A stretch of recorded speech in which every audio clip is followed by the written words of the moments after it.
جانتے ہیں کہ ملک کا مسلمان اپنے ملک کا وفادار ہے، وہ ملک کے اندر امن و امان کو قائم رکھنا چاہتا ہے۔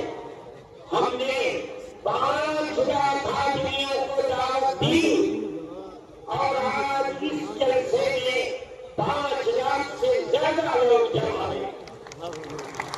آنا جانا مشکل ہے، چلنا پھرنا مشکل ہے، مجھ کو شہر سے یہاں تک آنے میں بہت گھنٹہ لگ گیا، جبکہ کتنی گاڑیاں پولیس کی میرے ساتھ تھی، سارے راستے بند ہیں۔